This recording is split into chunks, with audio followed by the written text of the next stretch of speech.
The day my grandfather died, my entire family suddenly remembered I existed. I hadn't heard from them in 3 years. Not when I was sleeping on a mattress on the floor. Not when I was working double shifts just to eat. Not when I couldn't even afford a proper winter coat. But the moment the lawyer announced there was an inheritance, phone started ringing. "Hey, sweetheart," my aunt said, her voice dripping with fake warmth. "Family should stay together during hard times." Hard times. Right. I arrived at my grandfather's mansion 2 days later, wearing my only clean shirt, watching luxury cars line the driveway like a car show. My cousins stepped out in designer outfits, whispering and laughing as they glanced at me. "Wow," one of them muttered loud enough for me to hear. He actually came. Inside, the air felt heavy, expensive, cold. Grandfather had been the richest man in the family. Real estate, businesses, investments. People said his wealth was enough to change lives for generations. And everyone in that room wanted a piece. Except me. I just wanted closure. The lawyer cleared his throat and opened a thick black folder. "As per Mr. Adrian's final will," he began, adjusting his glasses, "his estate will be distributed today." I saw my uncle lean forward instantly. My aunt clutched her purse tighter. My cousins stopped pretending to be sad. They were hungry. The lawyer continued. "To my beloved children and grandchildren who stood by me in my final years." Every head in the room lifted proudly. "I leave my deepest gratitude." Silence. That was it. No numbers. No assets. No percentages. Just gratitude. My uncle's smile froze. "Excuse me." The lawyer calmly flipped the page. "The majority of my estate," he said, "will be transferred to Daniel." The room turned toward me so fast it felt like the air snapped. My heart dropped. "What?" my aunt whispered. My cousin laughed. "That has to be a joke." The lawyer shook his head. "There is no mistake. Daniel receives the house, the companies, the investments, and all liquid assets." The room exploded. "This is ridiculous," my uncle shouted. "That boy hasn't been around for years." "Yes," the lawyer replied quietly. "That is exactly why your father left a letter explaining everything." And as he reached into the folder, my aunt's hands started trembling. Because suddenly, everyone realized something terrifying. Grandfather hadn't just chosen an heir. He had chosen a reason. And whatever was in that letter was about to destroy this family. The lawyer unfolded the letter slowly, as if he knew the weight of every word inside it. "My dear family," he read aloud. "If you are hearing this, it means I am gone, and the truth can no longer be hidden." The room went silent. Even my uncle stopped pacing. "I spent the last 5 years observing all of you," the letter continued. "Not from a distance, but from closer than you ever realized." My aunt scoffed.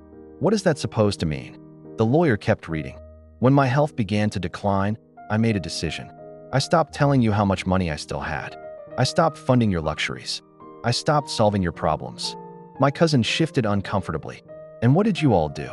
The lawyer read. "You stopped visiting." The silence turned sharp. "You only came when you needed something. Loans, cars, investments, favors. But not once did you come just to sit with me." My uncle's jaw tightened. Then the lawyer paused and looked directly at me. "Except one." My stomach dropped. The letter continued. "Daniel never asked for money, never asked for help. In fact, he didn't even know I was watching him." Confused murmurs filled the room. "I visited him," the lawyer read, "disguised as an old man in need of help. At a bus stop, in a grocery store, outside his apartment." My breath caught in my throat. No way. He gave me a seat when he was exhausted. Bought me food when he barely had enough for himself. And once, he gave me his last $20 when I pretended I had nowhere to sleep. My hands started shaking. "That old man, the one I helped last winter. You see," the letter continued, "kindness shown when you think no one is watching is the purest form of character." My aunt slammed her hand on the table. "This is manipulation." But the lawyer didn't stop. "My wealth was never meant to reward blood," he read firmly. "It was meant to reward heart." My cousin stood up. "He's lying. There's no proof." The lawyer slowly placed a small envelope on the table. Inside were photos, clear ones, of me helping that old man, again and again. And in the corner of every photo was my grandfather, watching, waiting, testing. The room fell into stunned silence. But then my uncle suddenly smiled. And it wasn't a kind smile. "Oh," he said softly. "So that's the game." And the way he looked at me made my chest tighten. Because that wasn't the look of a defeated man. That was the look of someone planning something dangerous. 3 days after the will reading, the calls started. Not kind calls, threatening ones. "You manipulated him," my aunt hissed over the phone. "You planned this," my cousin accused in a message. My uncle didn't call at all, which scared me more. Then the lawsuits came. They challenged the will, claimed my grandfather was manipulated, claimed I took advantage of him, claimed I was unfit to manage the estate. It was war, and I was the target. The lawyer met me in his office, calm as ever. "They won't stop," he said, "because they're not after fairness. They're after control." I swallowed hard. Do they have a chance? He slid another sealed envelope across the table. This was meant to be opened only if they contested the will. My heart pounded as I opened it. Inside was another letter and a USB drive. The lawyer inserted it into his computer. Security footage appeared on the screen. Timestamped, dated, recorded inside my grandfather's house over the past year. And what I saw made my blood run cold. My uncle shouting at my grandfather for refusing to sign documents. My aunt pretending to cry, then mocking him the second he turned away. My cousins searching drawers when they thought he was asleep. Then the final clip played. My grandfather, weak but alert, speaking directly to the camera. "If you are watching this," he said, "it means my family tried to fight the will." He took a deep breath. "So here is the final truth." He reached beside him and held up a document. "They don't know this," he continued, "but I legally transferred my assets months ago." My eyes widened. "Not after my death," he said. "Before it." The lawyer looked at me. "They can't take anything," he whispered. On the screen, my grandfather smiled faintly. "I told them I was losing control of my finances," he said. "They believed me. They got comfortable, greedy, careless." Then his expression hardened. "And that is exactly why they deserve nothing." The footage ended. The room felt heavier than ever. But then the lawyer said something that changed everything. "There's still one more instruction," he said quietly. And when I read the final page, I realized the inheritance was never the real test. The final instruction was only one sentence. Give them one last chance. I didn't understand at first, until the lawyer explained.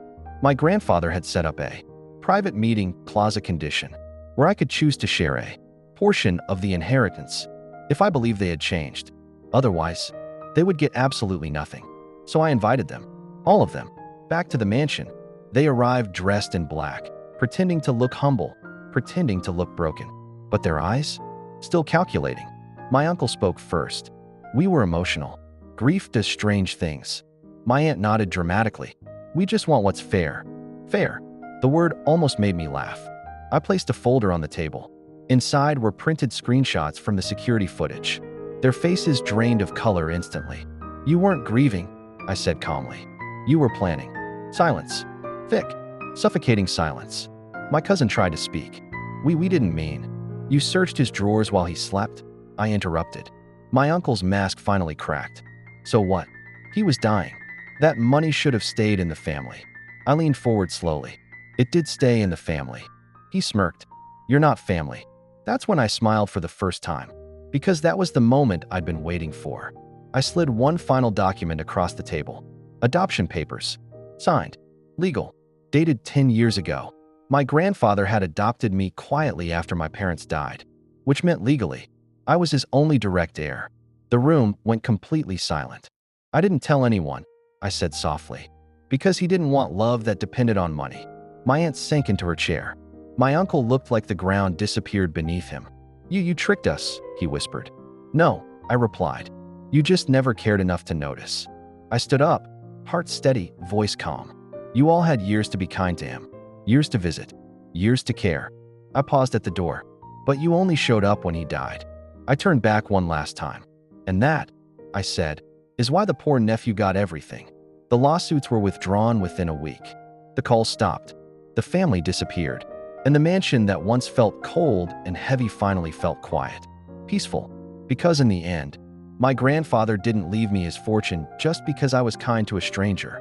He left it to me because I was the only one who treated him like family, when everyone else treated him like an investment.